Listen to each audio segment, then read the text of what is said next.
Haleluya, shalom bagi kita semua. Semoga damai sejahtera Allah menyertai kita dan berlimpah dalam setiap kehidupan kita. Bapak Ibu Saudara yang dikasihi oleh Tuhan, dalam hidup kita sebagai manusia ciptaan Tuhan, kita memiliki tubuh, jiwa, dan roh yang dalam terminologi teologi dipakai kata dengan istilah trikotomi, yang memiliki pandangan manusia itu terdiri dari roh, jiwa, dan tubuh. Ini juga dilandasi firman Allah dalam 1 Tesalonika 5 ayat 23, semoga Allah damai sejahtera menguduskan kamu seluruhnya, dan semoga roh, jiwa, dan tubuhmu terpelihara sempurna dengan tak bercacat pada kedatangan Yesus Kristus Tuhan kita. Bapak Ibu Saudara yang dikasihi oleh Tuhan, dengan demikian roh, jiwa, dan tubuh kita harus melalui proses pengudusan dan terus terpelihara sempurna dengan tak bercacat pada kedatangan Yesus Kristus.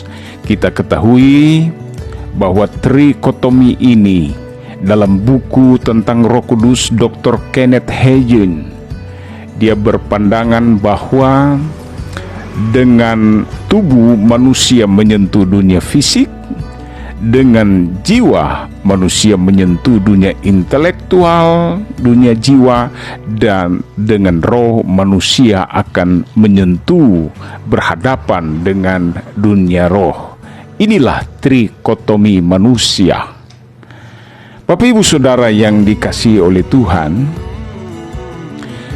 ini semua perlu pengudusan, dan kita perlu tahu bahwa kita adalah orang-orang kudus, yang dalam bahasa Yunani dipakai istilah hagioi, karena kita sudah masuk proses pengudusan yang dalam bahasa Yunani disebut hagiosune. Bapak Ibu Saudara yang dikasihi oleh Tuhan, kata kudus dalam bahasa Yunani dipakai kata hagios, dan dalam bahasa Ibrani ada dua kata dari kata gadosi dan kodesi yang memiliki arti sama, yaitu terpisah atau dikhususkan. Allah kita adalah Allah yang Maha Kudus, memiliki pengertian keunggulan Allah dan keutamaan Allah yang kudus itu terpisah dari ciptaannya, dan Allah berada pada posisi transendental dan metafisika. Ia berada di tempat kudusnya sendiri yang jauh, yang tak dapat dilihat dengan mata manusia. Bapak Ibu Saudara yang dikasihi oleh Tuhan, hidup dalam dosa tidak membuat kita dapat bersekutu dengan Allah. Manusia perlu memasuki proses pengudusan atau hagiosune. Secara umum proses pengudusan ini, manusia harus dilahirkan kembali atau kelahiran baru untuk hidup baru. Ketika kita percaya Yesus, kita masuk dalam persekutuan di dalamnya.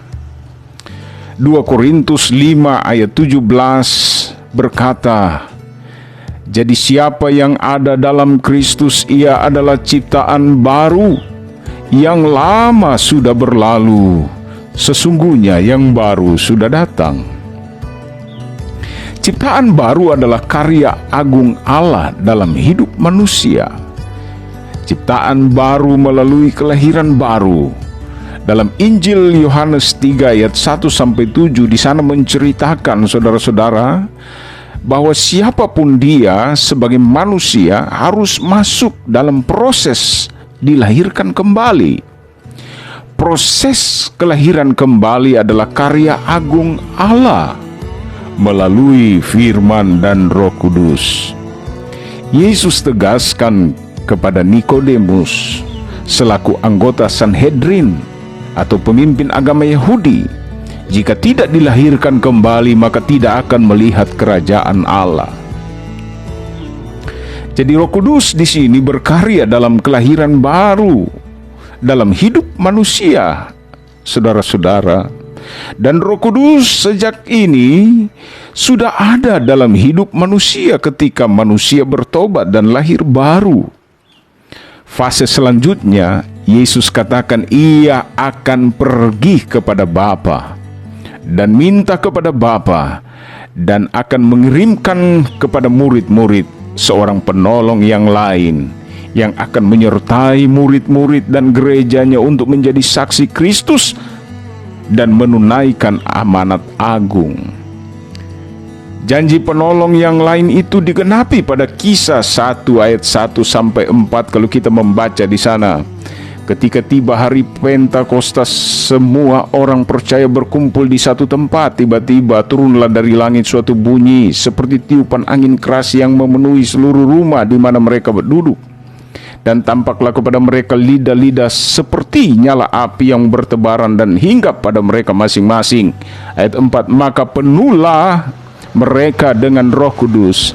Lalu mereka mulai berkata-kata dalam bahasa-bahasa lain, seperti yang diberikan Roh itu kepada mereka untuk mengatakannya. Ini digenapi kepada murid-muridnya bersama orang percaya lainnya dengan jumlah pada waktu itu 120 orang. Ini peristiwa yang sangat spektakuler dan tanda mereka dipenuhi oleh Roh Kudus adalah mereka berglosalalia atau berbahasa lidah asing, dan itu diberikan Roh kepada mereka untuk mengatakannya. Jadi bukan diajar, tapi ini pernyataan Roh. Bapak Ibu Saudara yang dikasihi oleh Tuhan, apa syarat kita dipenuhi dengan Roh Kudus? Tadi kita telah mempelajari. Jadi ada perbedaan antara pekerjaan roh di dalam karyanya dalam kelahiran baru dengan pekerjaan roh di mana Allah memenuhi murid-murid di kamar loteng Yerusalem dengan Roh Kudus, dengan istilah dipenuhkan dengan Roh Kudus dalam kenyataan berbahasa dalam bahasa yang lain. Pada artikel selanjutnya nanti saya akan bahas lagi bagaimana perbedaan dipenuhi dengan Roh Kudus sebagai suatu tanda dipenuhkan, berbahasa lidah asing sebagai tanda dipenuhkan, dan berbahasa lidah asing sebagai suatu tanda dia memiliki karunia Roh Kudus.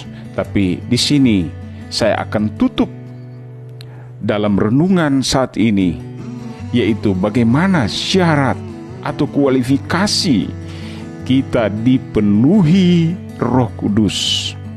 Yang pertama, syaratnya adalah kita bertobat dan lahir baru oleh firman dan Roh Kudus. Jadi nggak ada syarat lain. Ini syarat tanda kutip, saudara-saudara. Jadi bertobat, lahir baru oleh firman dan Roh Kudus. Dan yang kedua, kita harus terus beriman, percaya kepada Dia. Dan yang ketiga, kita tekun berdoa. Yang keempat, saudaraku, hidup dalam ketaatan kepada firman Allah. Dan yang kelima, kita harus rajin memuji dan menyembah Allah. Puji Tuhan, Bapak Ibu Saudara yang dikasihi oleh Tuhan. Demikianlah renungan firman Allah yang dapat saya sampaikan saat ini, dan selanjutnya kita berdoa.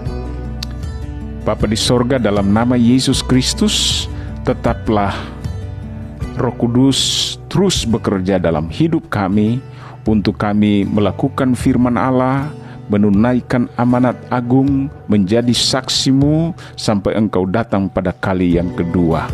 Berkati umat-umat Allah, kiranya ada proses kelahiran baru dalam setiap orang-orang ciptaan-Mu ya Tuhan. Mereka datang bertobat kepadamu dan mereka dilahirkan kembali oleh pekerjaan Roh Kudus.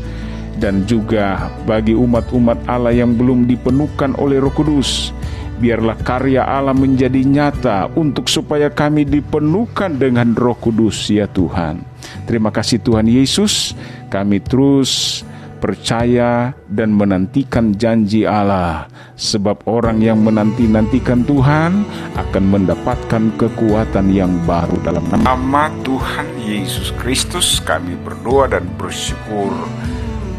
Haleluya, haleluya, amin. Puji Tuhan saudaraku yang dikasihi oleh Tuhan. Terima kasih atas perhatian dapat mengikuti, mendengarkan renungan firman Allah yang dapat kami sampaikan dalam program pembahasan tentang Roh Kudus, janji Tuhan Yesus. Dia minta kepada Bapa, kepada murid-muridnya. Dan sampai berjumpa pada siaran kami selanjutnya dan juga pada pembahasan-pembahasan selanjutnya.